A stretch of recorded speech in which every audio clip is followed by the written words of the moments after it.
Good evening, good afternoon, good morning. Thank you so much for coming to class 3 of course 6 on the Diamond Cutter Sutra. Um, I really appreciate your interest in this course. And let's jump in. So first, before we do our morning prayers or the prayers that we do before class. And these prayers again are not they're not mandatory. But if you'd like to do them, you're welcome to join me. Please do think about your motivation for being here in taking this course, for being here in this class today.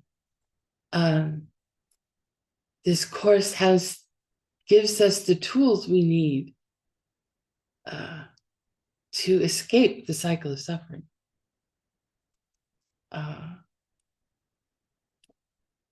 And from a position outside of the cycle of suffering,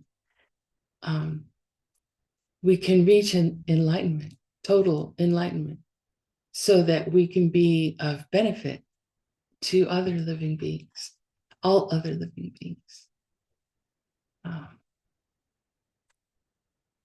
This gives us the keys.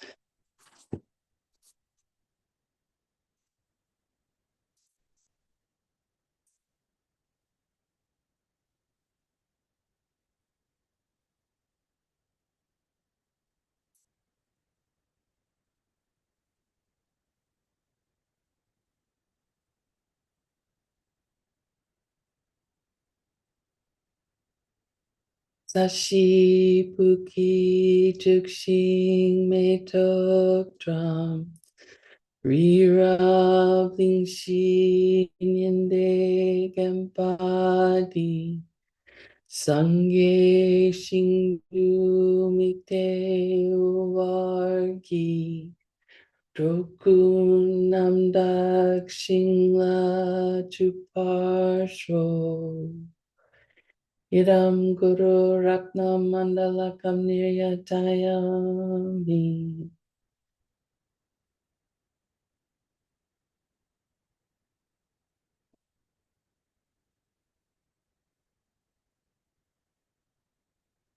Sangye Chiran Soki Chuknam La Changchu Pardu Dakni Kyapsu Chi Daki Chishe Ki Pesanam Ki Drola Penchir Sangye Druparsho Sangye Chudang Soki Chuknam La Jungchu Partu Dakni Kyapsu Chi Daki Chishe Ki Pe Sunam Ki Drola Penchir Sangye Druparsho Sangye Churan Soki Chuknam La Changchu Pardu Dakni Kyapsu Chi Daki Chishe Ki Pe Sunam Ki Drola Penchir Sangye Drupar Sho.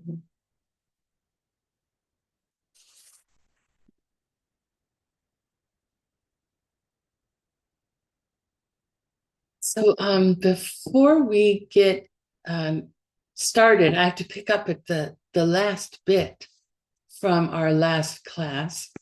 Does anyone have any questions?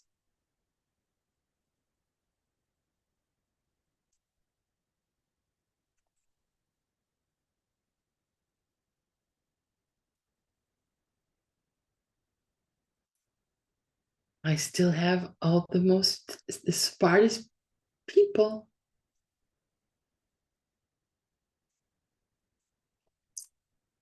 Another indication that I'm just here so that I can create the good karma that I need in order to get fully enlightened. So thank you so much.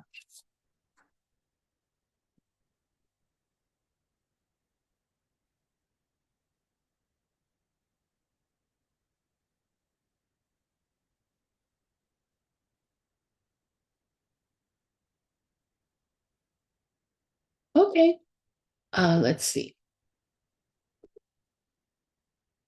There's just a tiny bit of Tibetan.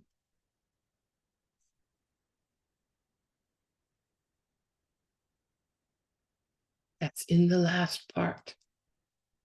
So as you recall, last class, the Buddha said that, he listed all these kinds of beings. He talked about what we call all sentient beings are all living beings. Geshe Michael translates it as now. No matter how they're born, whether from egg or from womb or from warmth and moisture or miraculously, or no matter whether they have a mind or don't have a mind.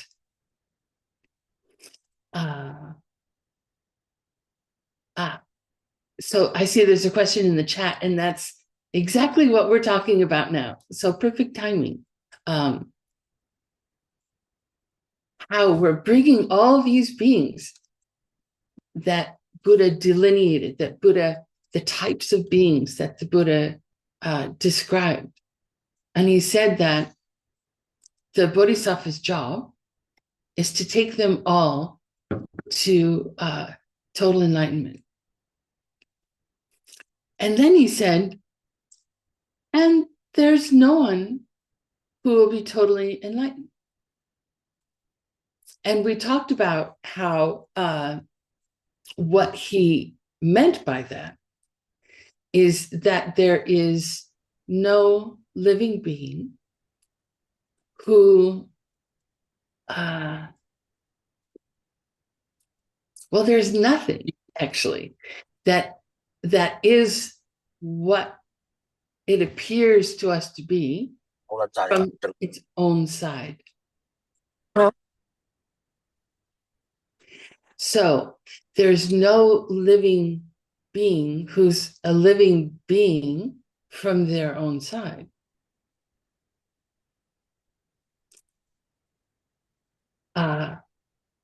And we talked about what's called a gakcha in Tibetan, which is the word for the thing we deny. When we say there's no living being, what is it exactly that we are denying? We are denying that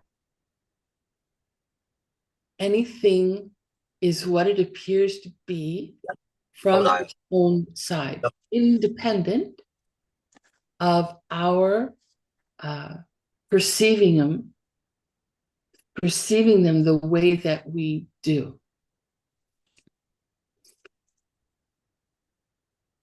So now,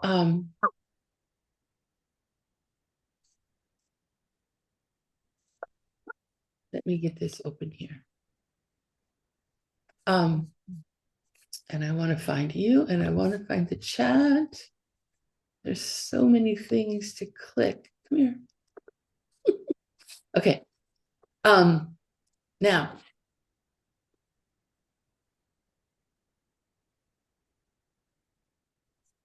we talked about last time how you can't deny the existence of something unless you know what it is you're denying. To think, oh, everything's empty, that's not really helpful. That doesn't break through the misunderstanding we have that we've had for beginningless time. That doesn't, it starts to put a little crack into the wheel of suffering, But that's not the thing that's going to get us out. We have to know clearly, identify clearly what it is we think exists that doesn't exist. So we're going to use as an example Utpala the nun. So you see today I'm wearing part of my robes. It's called a sen, my shawl of my robes.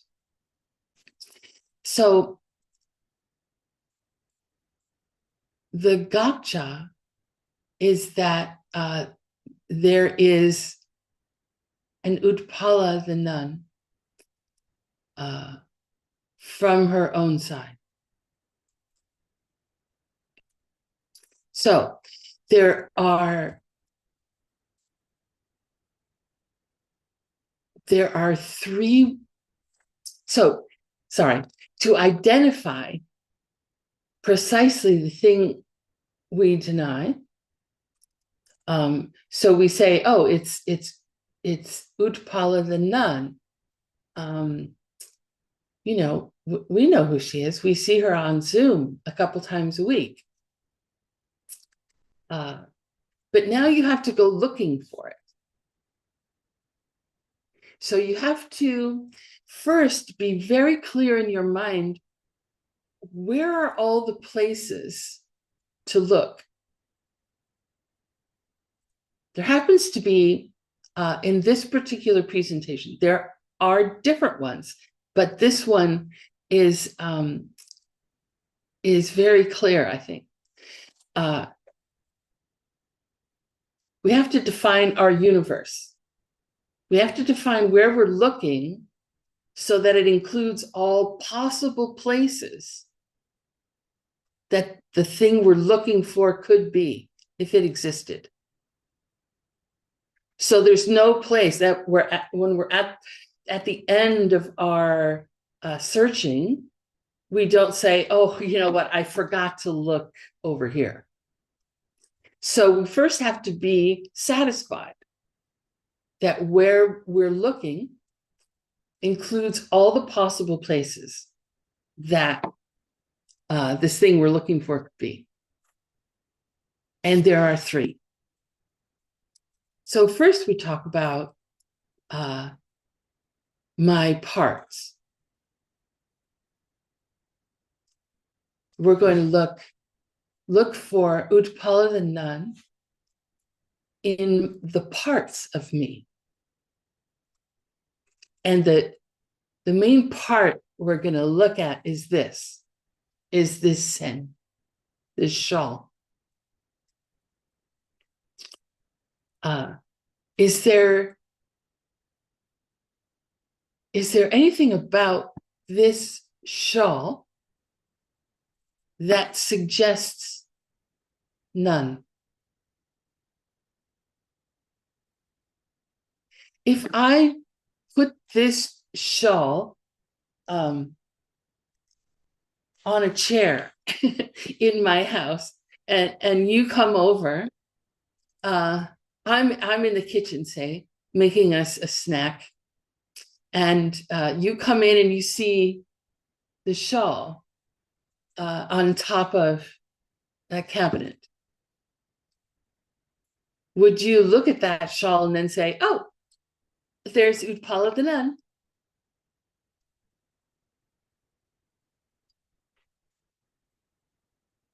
No, you wouldn't say that.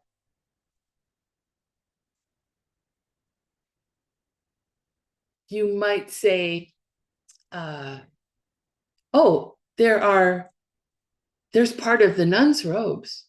There's the sen. But you wouldn't say, oh, there's Utpala the nun. So this is a part of me, but the thing we're looking for is not in this part.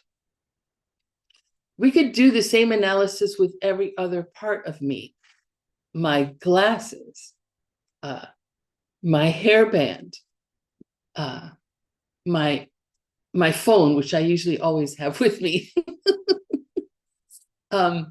you could look at all these parts of me, my fingers, my hands, uh, my eyes, my hair. Oh, you could look at all the parts of me and look at each one of them. And is that Utpala the nun? No. That may be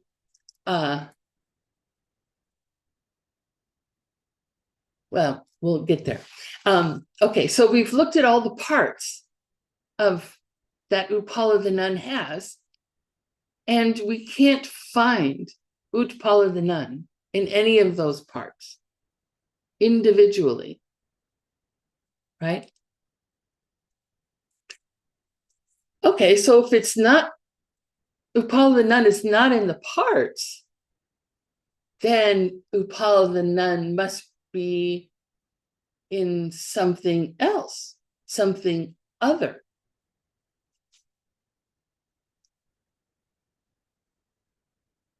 So, okay, let's say that I put a ballerina's tutu on top of the cabinet.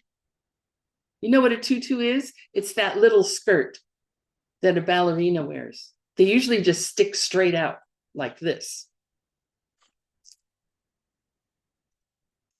So when you come over to my house and I'm in the kitchen making us a snack, and you see a ballerina's tutu on top of the cabinet, does that suggest to you Utpala the nun? No.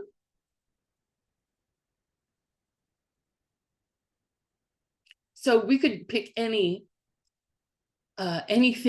other than these parts, my parts, and we could look for Utpala the nun in those parts of other things individually. And again, we won't find Utpala the nun. Okay? Now there's one thing left we haven't yet considered. And that's all the parts, all my parts put together.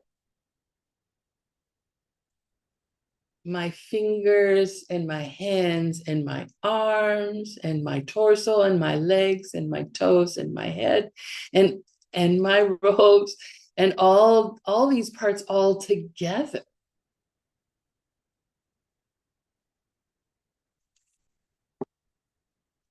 Is there anything about all these parts all together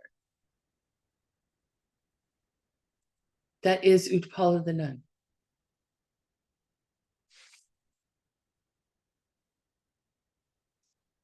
I'm going to wait for someone to answer. No? Jessica, I thought you knew me. I'm Utpala the nun.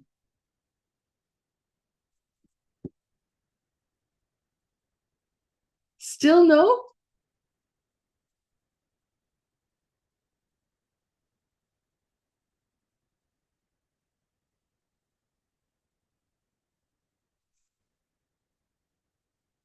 I am.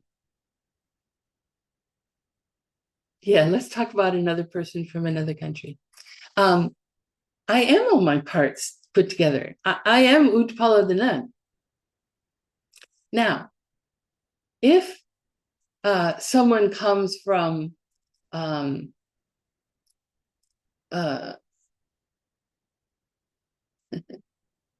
if someone comes from another planet who's never been here before, do they walk in and they see me, this collection of parts? Do they think, Utpala the nun?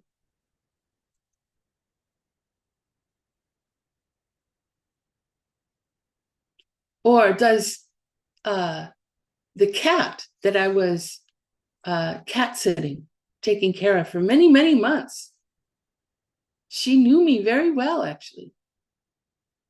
When she walked into the room, into my office when I'm working, did she say, Utpala the nun?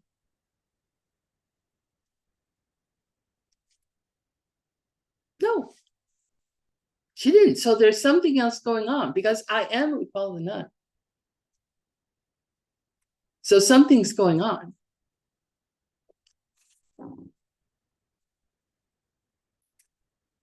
My being Utpala the nun depends on being perceived as and having a mental picture, a mental image of Utpala the nun.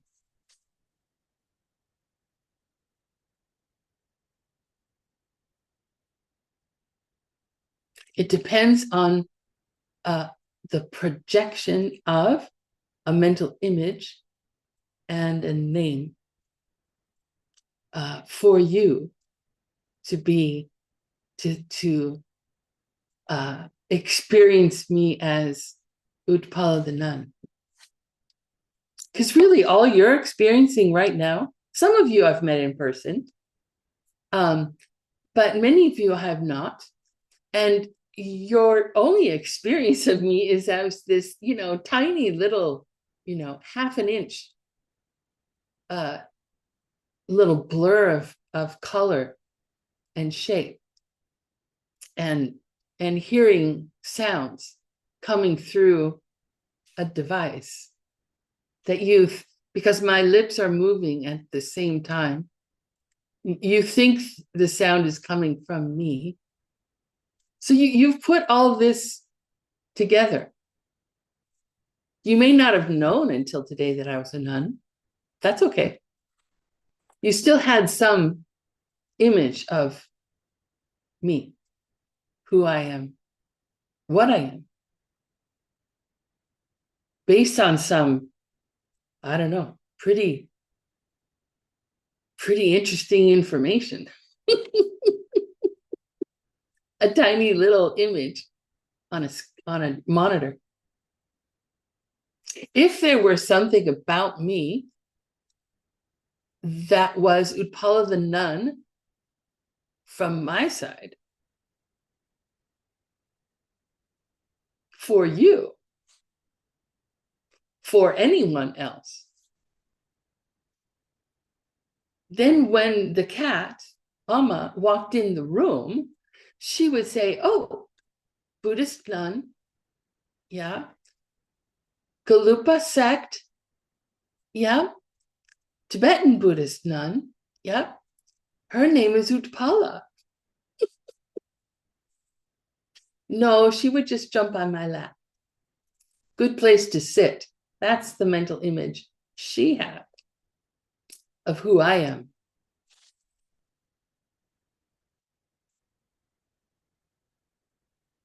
So, Utpala the nun is not all my parts individually. First, it's not anything that's not me, and it's not even all the parts put together.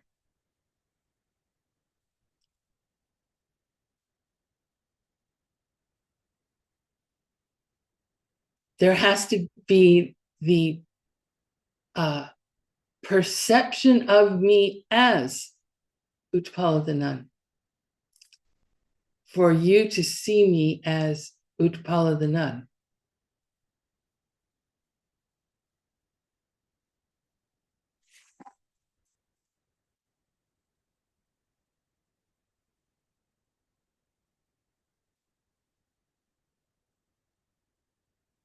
So what we just did was this. Tane takpe takdin selwe sena meaning. Basically, it means when you go looking around for the thing that got the label, Utpala the nun, in this case, mine, mine. You can't find it. Mine. So remember those three ways. We look in the parts. We can look in all the parts. If you want to be thorough, look in every single part. Can't find it there. Look at other things, things that are other than what you labeled as Utpala the nun. Can't find it there. Have we exhausted all the options? Nope, there's one more. All Utpala the nun's parts put together. She's got to be there.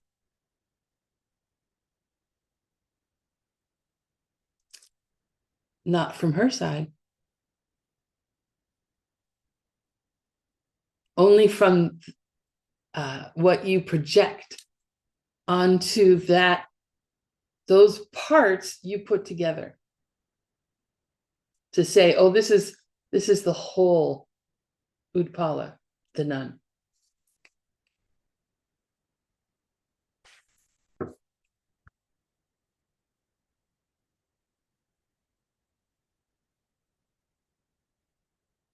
So when you look for Utpala the nun, all her parts put together, you'd find me. But if you looked for Utpala the nun in all the parts of Utpala the nun put together, which does not depend on you thinking of me and having a mental image of me as Utpala the nun, can you find anything then? Is there anything independent from your participation, your experience, your perception of Utpala the nun? Nothing.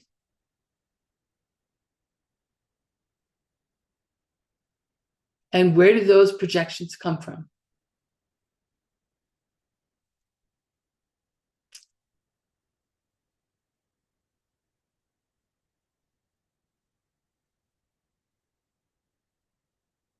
They come from the ripening of your karmic seeds. Karmic seeds that were planted from things you thought or said or did in the past.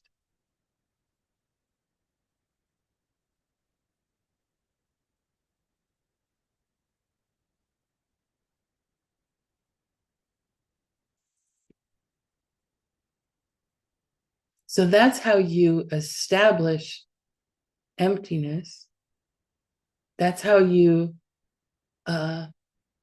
because you go looking for that gakcha, looking for an Utpala the nun that exists from her own side, the way she appears to you to exist. If you are who you appear to me to be, which is an ordinary person, you may all be Aryas. I'm not holding very strongly onto my perception of you as ordinary people, because you keep, I don't know, you're proving me otherwise. But if you were an ordinary person, and if I appeared to you to be Utpala the nun from my own side, that's the thing that doesn't exist. An Utpala the nun that exists independently of your perception. A perception that's based on the ripening of karmic seeds from things you've done in the past. Now,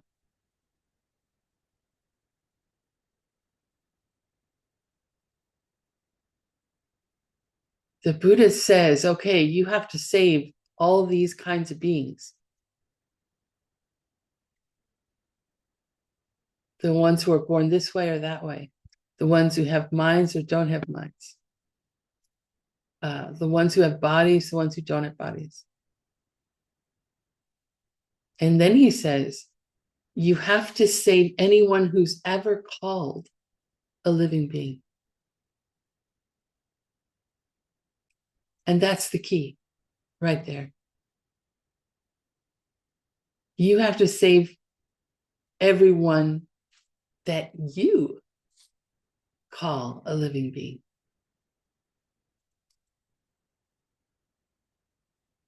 And that's why there's no living being who gets taken to full enlightenment, independent of you calling them a living being.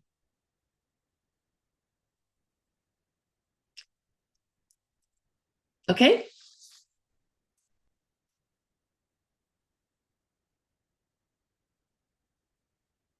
Yay!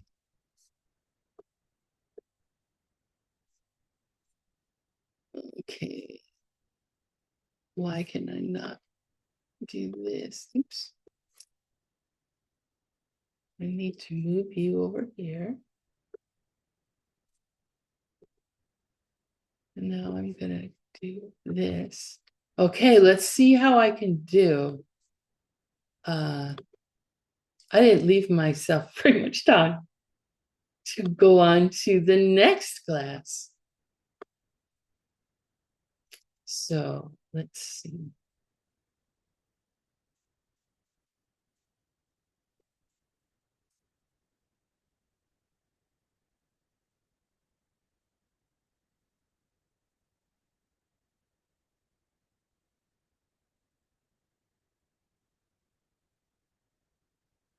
Okay, come back soon. Are you still here? Yeah, you're still here. Okay, good. Okay.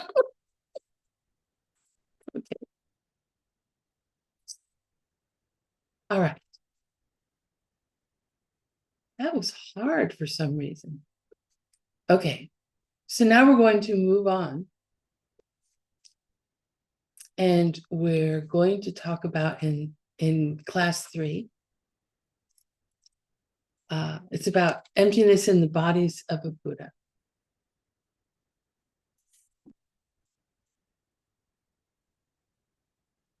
So here we're picking up a part of the text, which is the very next thing, actually, in the Diamond Cutter Sutra, in Shakyamuni Buddha's conversation with Subhuti. The Buddha says, Minepe Jangsen Jimpa Jinnatse Tsumuar Mila. I won't make you say all that. But he does say that. He says, well, we'll break it down. Minepa. Minepa means doesn't stay. Ne, I think we had this word in a previous class. Ne can mean a place. It can also mean to stay. Nepa. And the me is a negative, right? So doesn't stay. So bodhisattvas are not staying somewhere.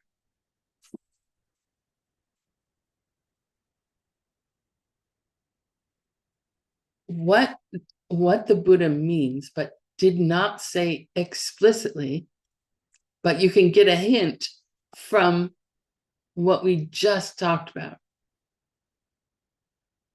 Bodhisattvas don't stay in thinking of people and things as coming from their own side. They don't stay in thinking of the objects of their experience as being self-existent.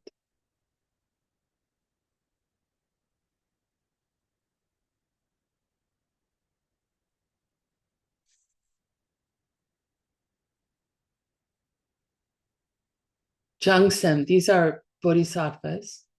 Jangsem is an abbreviation of Jangchuk Sempa, which is what you normally see.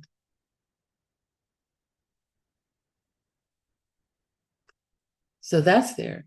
Who's not staying? It's bodhisattvas. And what are bodhisattvas doing? Jimpa. Jimpa means to give. To give. And here, what we're talking about, usually when you see to give and bodhisattvas, or the word bodhisattva in the same sentence, what we're talking about are the activities of a bodhisattva. They are giving, morality, right, the six perfections, not getting angry, joyous effort, taking delight in doing good things, concentration, and wisdom. So those six activities, those are what bodhisattvas do. So when you see Jinpa, giving, it's the first one in the list. So you can pretty much assume that what we're talking about here is anything that the bodhisattva does.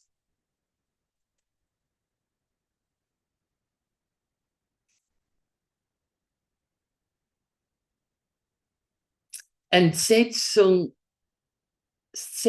or Mila, Se, it's used in many different ways, including the word Sema, which is an accurate perception. But Se means to measure. To measure.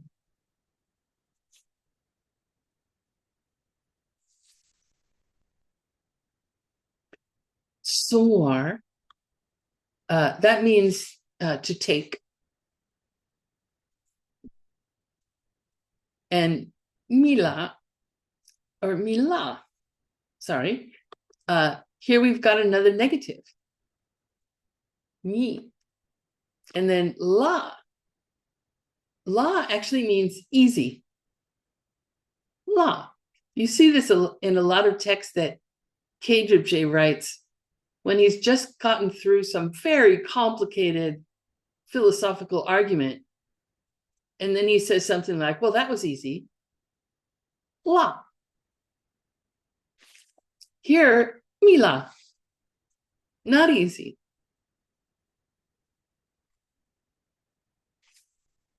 Bodhisattvas who give while not staying.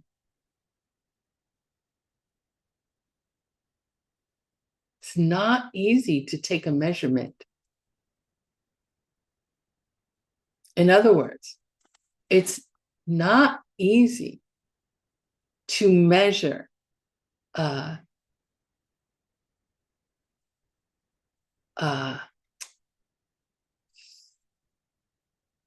good deeds or the activities of a bodhisattva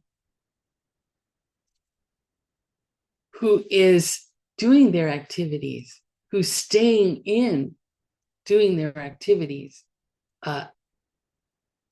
not seeing things as self-existent.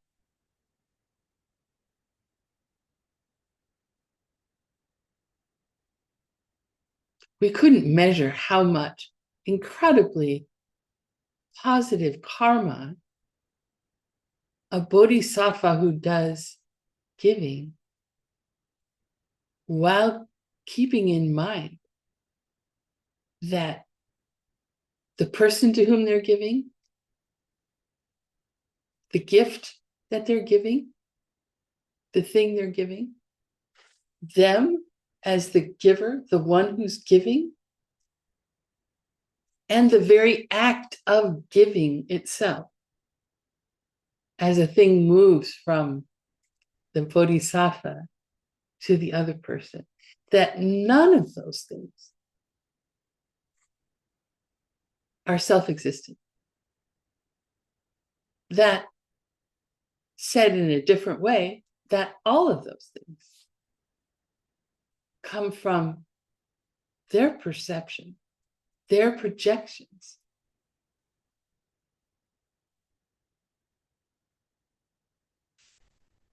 So impossible to measure.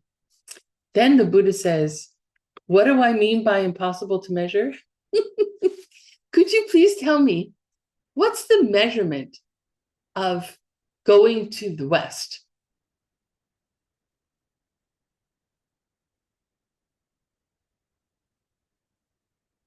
What? Right, we can't measure. It's infinite. Going to the West, if I were to head that way, I could just head that way forever. No matter what speed I was traveling. Same with going to the East and going up and going down. Impossible to measure.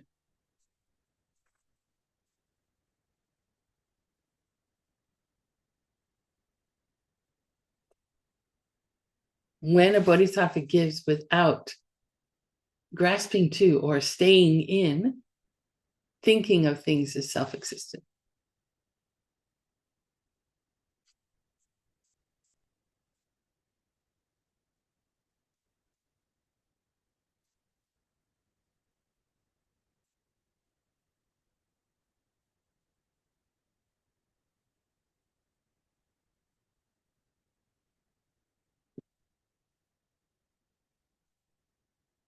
Next, the Buddha says,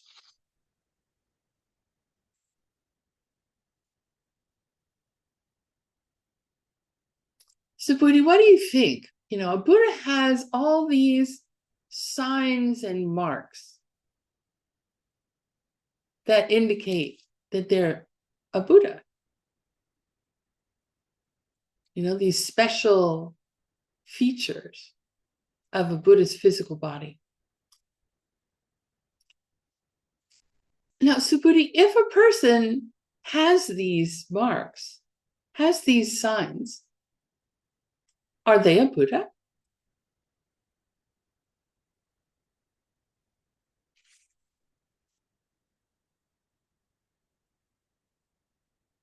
No. But all Buddhists have those signs and marks. How can we not say that they're a Buddha?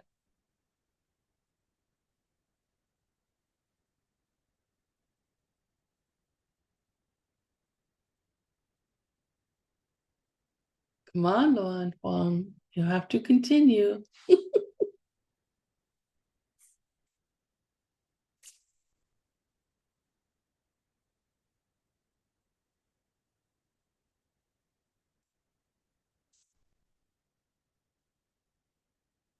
Not from his own side or her own side.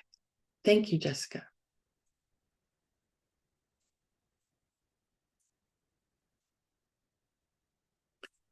So, right, Subhuti says, no, if I see somebody with these marks and signs, that doesn't make that person a Buddha. So let's talk about the bodies of a Buddha. There are different ways that the bodies of a Buddha are talked about. Like, when we talk about human beings, we talk about our body and our mind, right? And then Buddhism has the 5 heaps, right? It pulls out, we have body, then we've got some mental factors, right? Feeling, discrimination, lumping all the other mental factors together into the 4th one, and then mind, consciousness. So we talk about us this way, 5 heaps. When we talk about Buddhas, we can talk about the 4 bodies of a Buddha or the 4 parts of a Buddha. Or we can talk about the 3 parts. Or we can talk about the 2 parts. But if we talk about the 2 parts or the 3 parts, we're really talking about all 4 parts. So we'll talk about the 4 parts. But you may hear in different presentations, oh, the 3 bodies of a Buddha, or oh, the 2 bodies of a Buddha. So the first body we're going to talk about is called Chulku. Say Chulku. Lips moving, please. Chulku.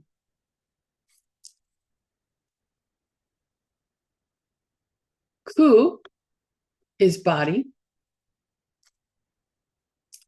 And Chul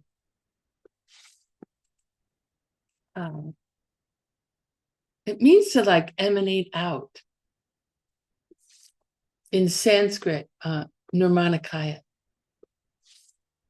Kaya is body. And Nirman. Nirman means to send out or emanate. So this is a body that sent out or emanated. And what this body is referring to is, if we use Shakyamuni Buddha as our example, it is the form that he appeared in on this planet. So this is the body that appears to ordinary people.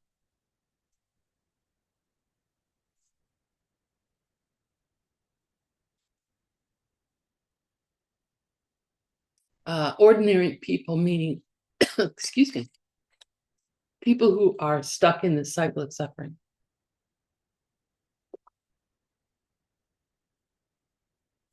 Now, you've heard stories probably, maybe, of that Buddhas can emanate as, they can emanate as anything. They have unlimited powers of emanations that they can send out. And these emanations, their sole purpose is to benefit living beings. So there are stories of a Buddha emanating as a bridge to someone who needed to cross a river, to emanate as a tree to someone who needed shade on a hot summer day, to emanate as a bird, to emanate as a tiger, to emanate as anything that would that the karma of the person that they're emanating to like pulled out of them, right? They had the karma to experience a bridge so they could cross the river. It was their karma that basically called this emanation to them. Their karmic seeds created this Buddha who emanated as a bridge so they could cross the river. And those are called trupas. Trupa, because they're not like a bridge. Well, a bird is a living being, but a bridge or a tree, those are trupas. They're things, not living beings. They're not, so we don't call them a body. Chulku.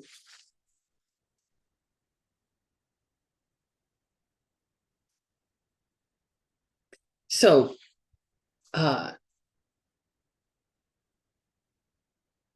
that's the first of the 4 bodies of a Buddha. is the body that they emanate to living beings. The second kind of body is called a longku. Longku. And this is Sambhogakaya in Sanskrit. And this means enjoyment body. Enjoyment body. And this is the body of the Buddha in their paradise. So every Buddha has a paradise. And in that paradise, they're one of the main things that they do is that they hang around with Arya Bodhisattvas and they all talk about Dharma. So the Buddha that is in their paradise, that body is their enjoyment body. They are enjoying their paradise with all these other bodhisattvas. Now there are 5 certainties about a paradise body. Longku Ngepa Nga Den. Longku, that's our paradise body. Ngepa, that means certainty. Certain. Absolutely will happen. Nga means 5. And Den means to possess or have. You also see it shortcut. Ngepa Nga Den. The 5 certainties. The first certainty, so every single Buddha is the place. And the place for every single Buddha is a paradise called Okmin. Okmin. Now, I don't know, it seems a little confusing to me, and but I just take it as it's taught. Every single Buddha has a paradise called Okmin, and they're all different paradises. They're each unique paradises. So just take it. We got countless Okmins. The second certainty is the circle. So circle means those who are around, those who follow, those who attend, those who are in proximity to the Buddha when they're in their paradise. And those are always Arya Bodhisattvas. So what's an Arya Bodhisattva? That's a person who has bodhicitta in their heart and has seen emptiness directly. Arya Bodhisattva. There are 10 levels of a bodhisattva, and the first level is attained when a person sees emptiness directly with bodhicitta in their heart. So those are all the beings hanging around with the Buddha in the Buddhist paradise. The next one is Sempe Dzomdzoki Trupa, which means it's a certainty of their body. And this senpei, this is the word for marks and signs. Sen and pei, marks and signs. We just talked about them, right? If we see a Buddha with the marks and signs, are they a Buddha? And here it means that they, Sonsoki Trupa, it means they have them in their full and complete glorious form.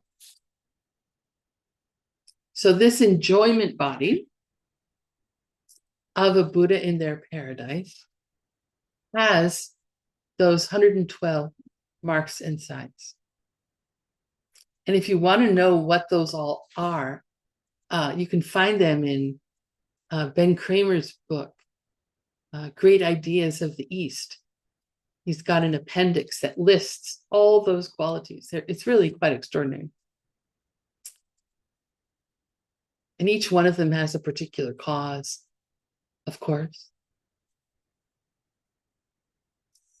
The fourth certainty, so far, we've got, we have place, right? We have followers or circle. And then we've got body, marks and signs. The next one, I don't have Tibetan for the next one. The next one is called the certainty, a certain teaching, what it is that they teach. What do they teach in their paradise to their circle of friends and companions, all those Arya Bodhisattvas? Well, that they're only teaching Mahayana Dharma. Mahayana meaning great vehicle, meaning the teachings that are related to getting to full and complete enlightenment. So in their Buddha paradise, a Buddha teaches only great vehicle teachings. Now remember, if you took the karma course with me, where did those teachings come from?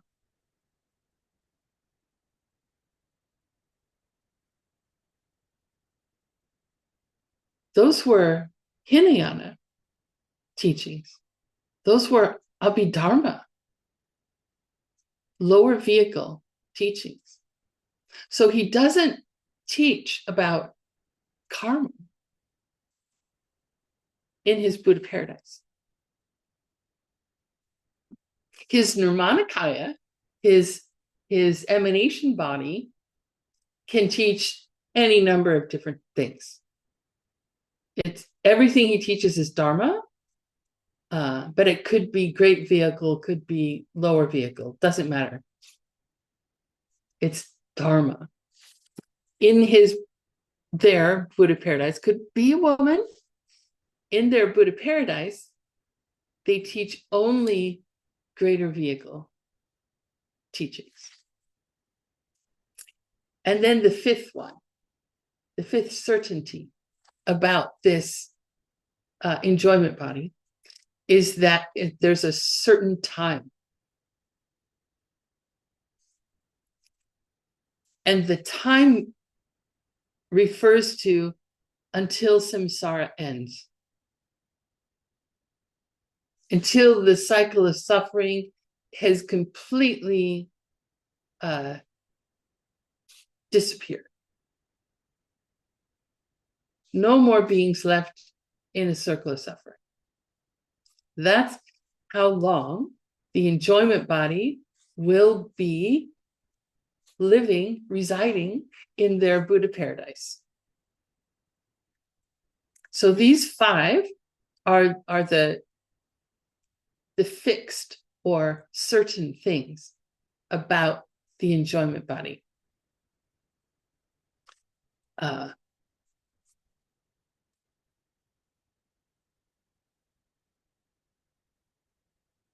So when we talk about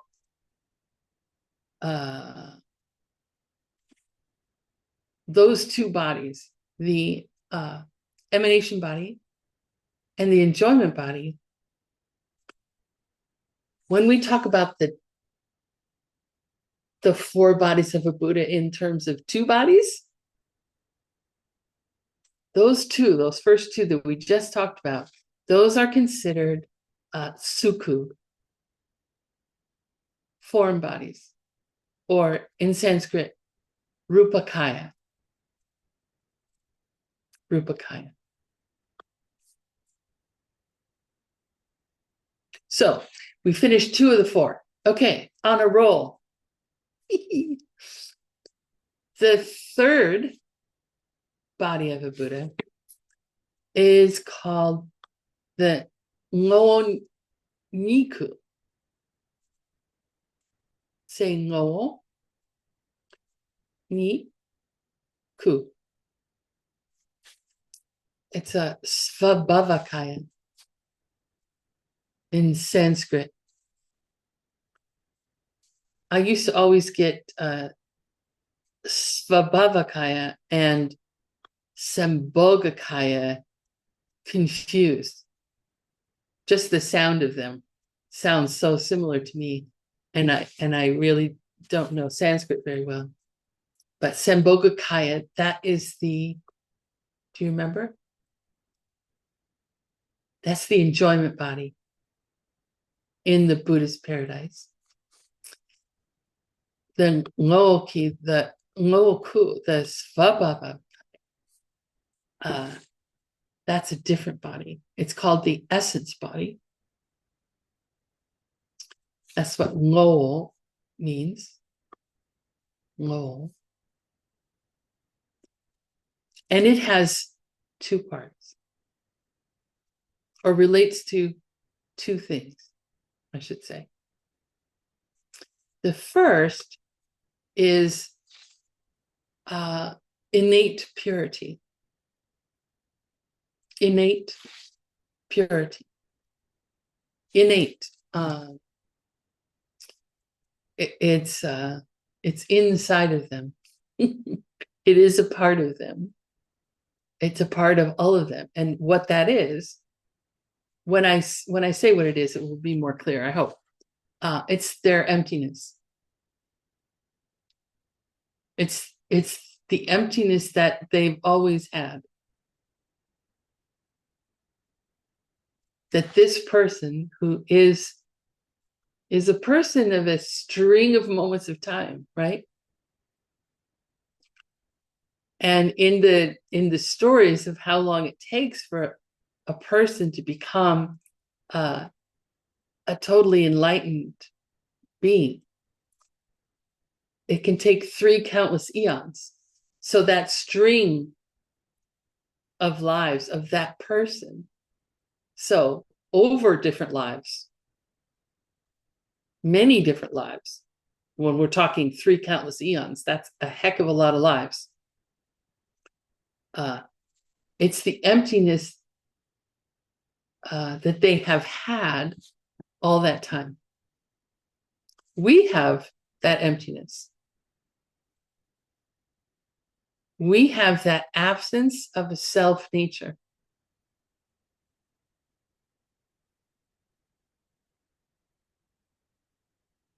And one day, when we become enlightened, we will still have an emptiness of being an enlightened being. If we were not empty of being self-existent, well, there are many problems, but one of them is that we could never become enlightened. We could never be a totally enlightened being. So sometimes this is called, this innate purity is sometimes called Buddha nature. Buddha nature. And I think it's in course 2 of the foundation courses that we talk about Buddha nature. but that is basically it's the emptiness of your mind.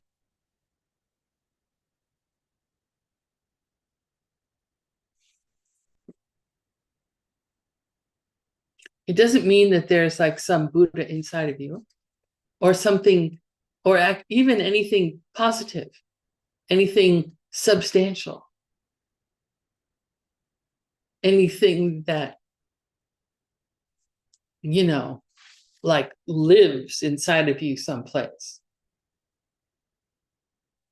Like a seed, a karmic seed, you can think of as having some sort of substance.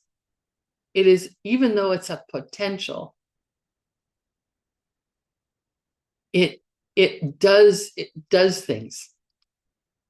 It grows over time. Excuse me. And when the conditions are suitable, it ripens into an experience. Emptiness is an absence. It's a lack. It's the absence of something that doesn't exist, never did exist, never will exist. A self-existence.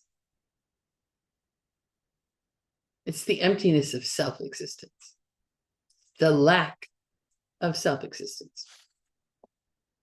So it's not like a little Buddha sitting inside your heart or something like that.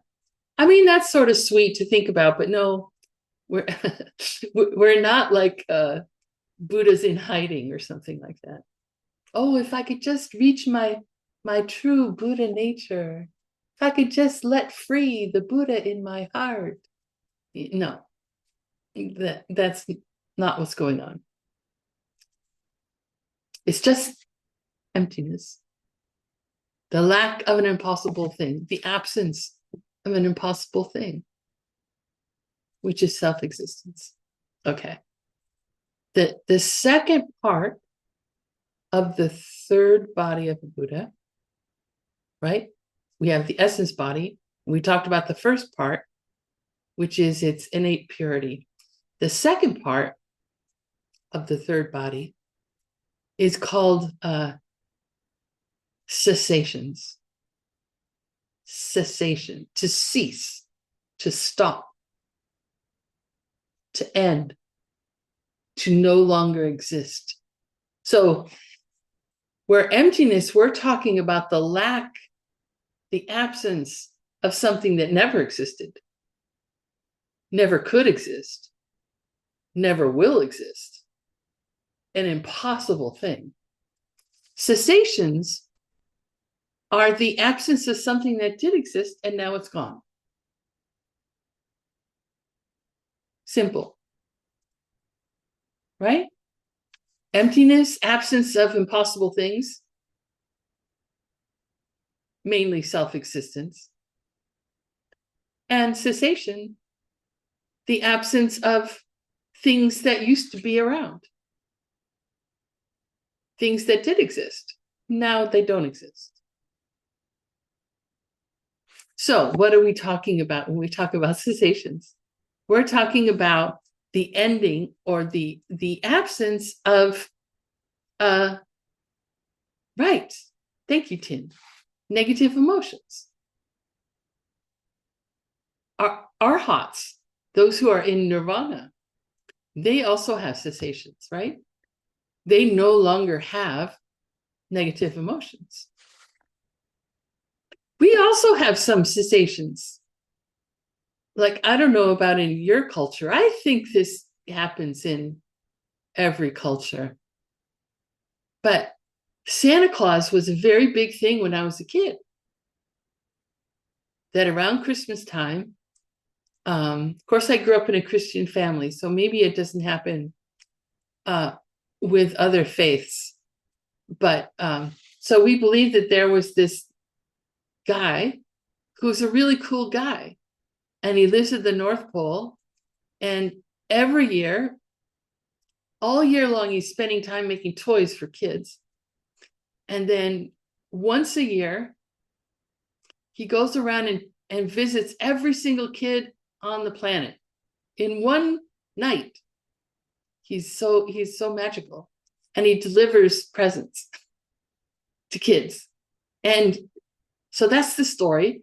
And every little kid in my culture believes in Santa Claus. They leave cookies for Santa the night before and a glass of milk. And they wake up the next morning and the cookies have been eaten and the glass of milk, someone, the Santa, of course, drank it. And they've got a present. They've got something in their stocking. So I had a belief as a kid that Santa Claus existed. That belief went away when I was about 5, actually. And my father dressed up as Santa Claus. So he's wearing a red suit and a hat.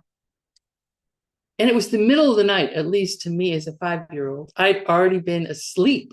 I'd already been dreaming. And I hear at my door, "Ho, ho, ho."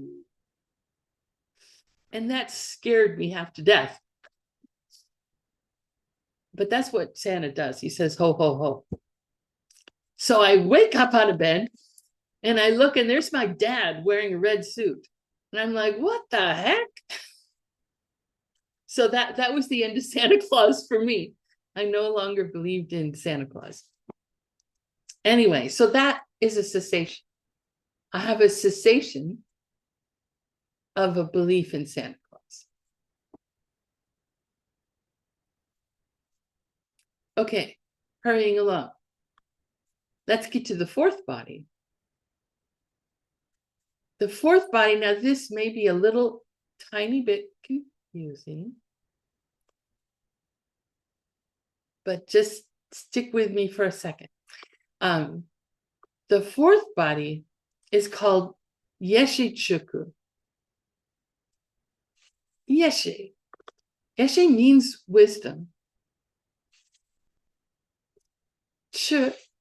Sorry, extended, as it ends with an S. Chuku. Chu means Dharma, right? And then ku means body. In Sanskrit, this is the difficult to pronounce word Jnana Dharmakaya. Jnana Dharmakaya.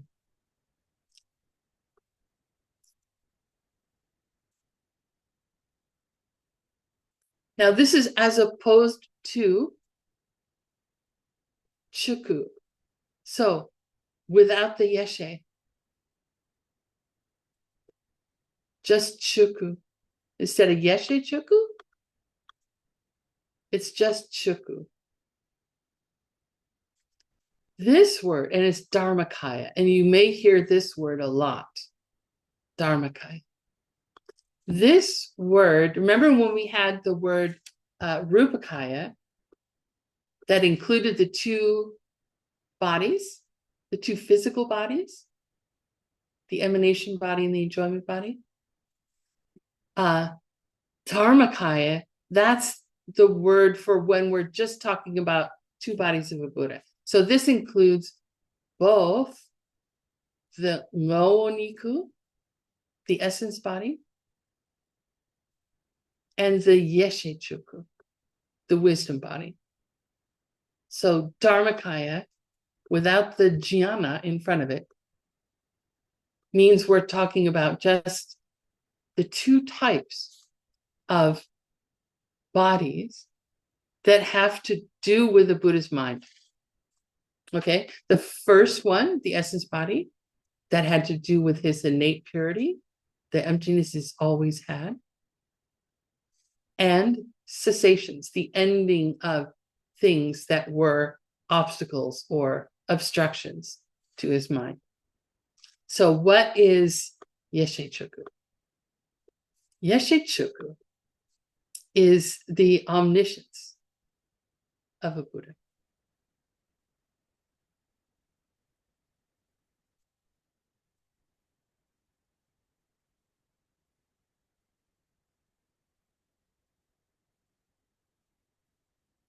Omniscience. What is omniscience?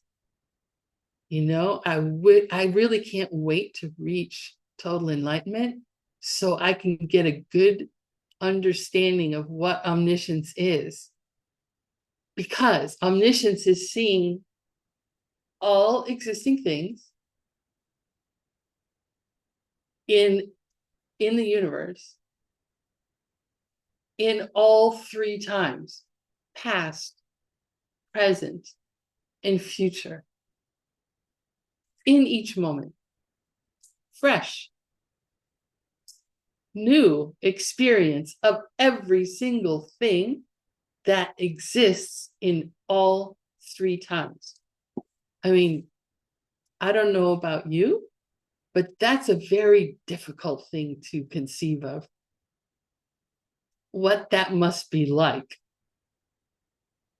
in every moment to see every existing thing in the universe. And then all three times at once? That would make a really fantastic sci-fi movie, I think.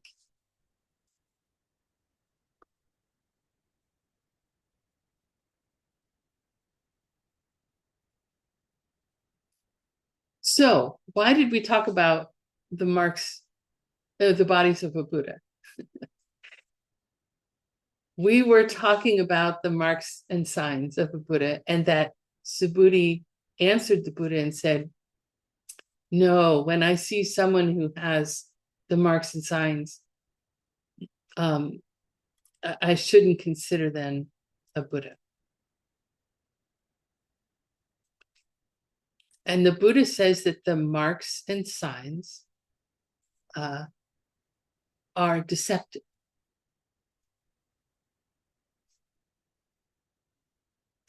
And then he says, so deceptive meaning that they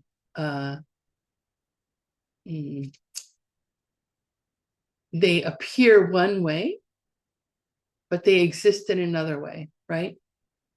And deceptive is code word for appearing to be self-existent. They appear to exist from their own side, which is easy to be confused, because every single person who becomes totally enlightened, their first body, their emanation body,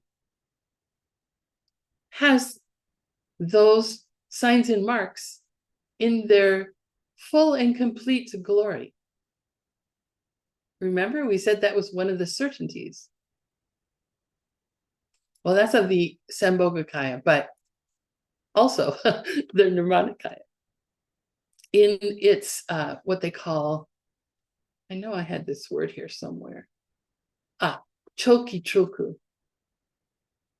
Choki Chulku. That means that the highest form of the emanation body.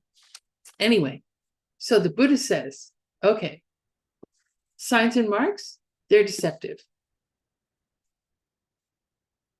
And then he says, the Buddha has no marks. The Buddha has no marks at all. So he makes these two statements. The Buddha has no marks. The Buddha has no marks at all. Now, Buddhists don't just repeat things for no reason. Unlike me, who just talks and talks and talks, Buddhas are very, they use language with great purpose. So there's a reason why he said Buddhists have no marks. Buddhists have no marks at all.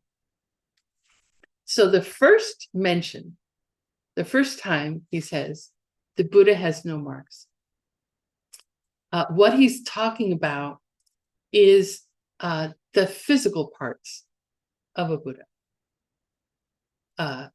And there are many characteristics, physical characteristics of the physical body of a Buddha, right?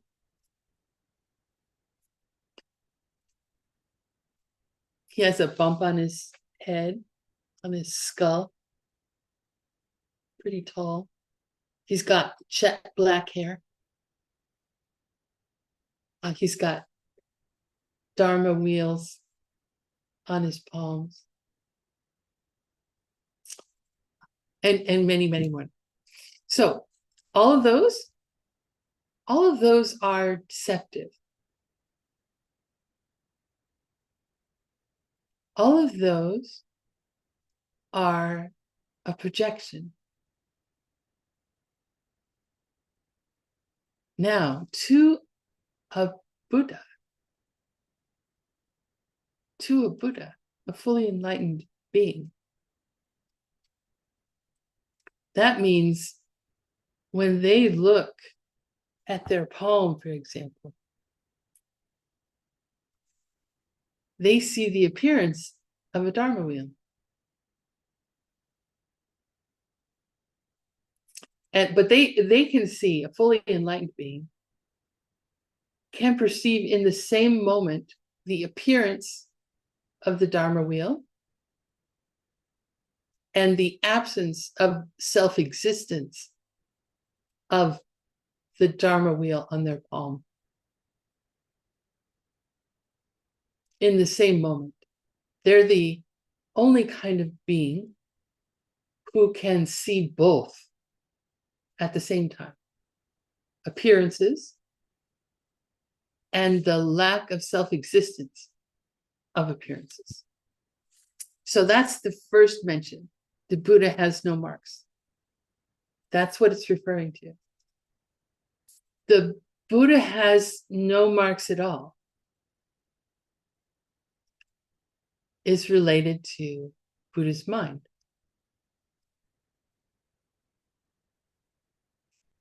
The mind of a Buddha is also a blank screen. Is also the mind of a Buddha has no quality of being empty, of having cessations, of being omniscient from its own side.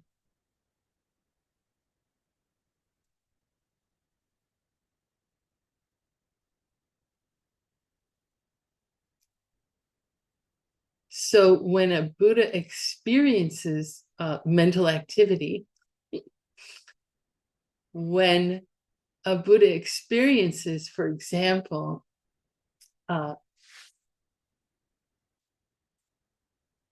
seeing all things,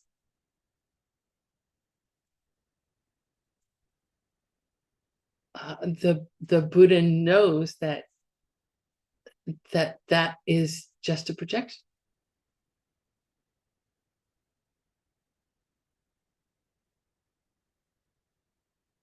Of the Buddha's omniscience is a projection to a Buddha. Why would a Buddha project like this perfect body and this mind that sees all things, that wants to benefit all beings?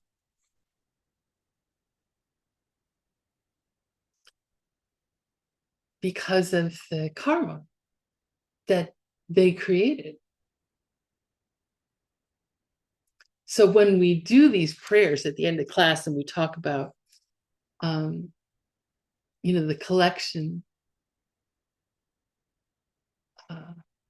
collection, of good deeds and wisdom that we've created, may it ripen into becoming a totally enlightened being. I mean, that's what we're talking about. It's like putting a stamp, or it's collecting, protecting the karmic seeds that we've created by being in class, for example, by being engaged with understanding the teachings. We like protect them and save them to ripen into an experience of ourselves as a totally enlightened being. And guess what? It can't happen any other way. We can do lots of good deeds and not have the motivation to become enlightened, or not dedicate, not protect those seeds that we're creating or that we've just created. If we don't do that, it's going to take a really, really, really long time, right? We talked about karma in the last course. So the Buddha has dedicated their work for, could be 3 countless eons worth of work. If we talk about Shakyamuni Buddha, that's what he talked about.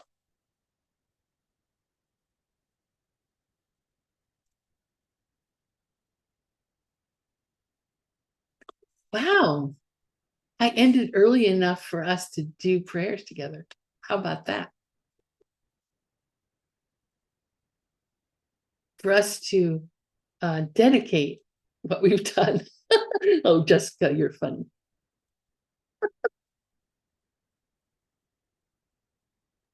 But can she open up the prayer document in time?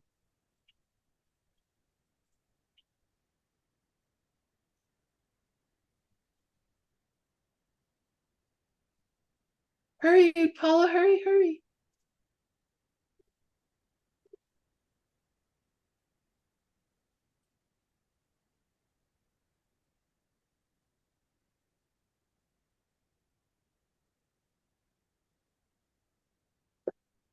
Okay, so think about, bring to mind all the karmic seeds you've created in this class together,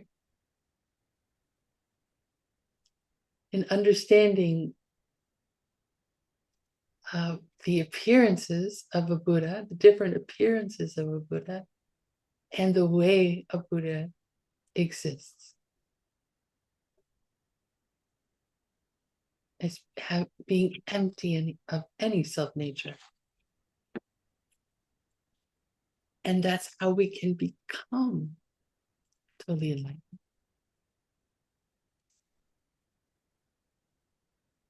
May we become totally enlightened.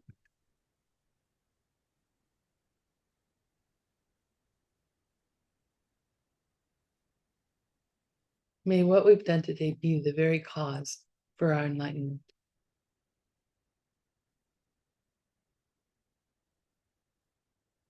Kevadi kewoku sunam yeshe toksokshin sunam yeshe lejunle dampar kuni topar sho.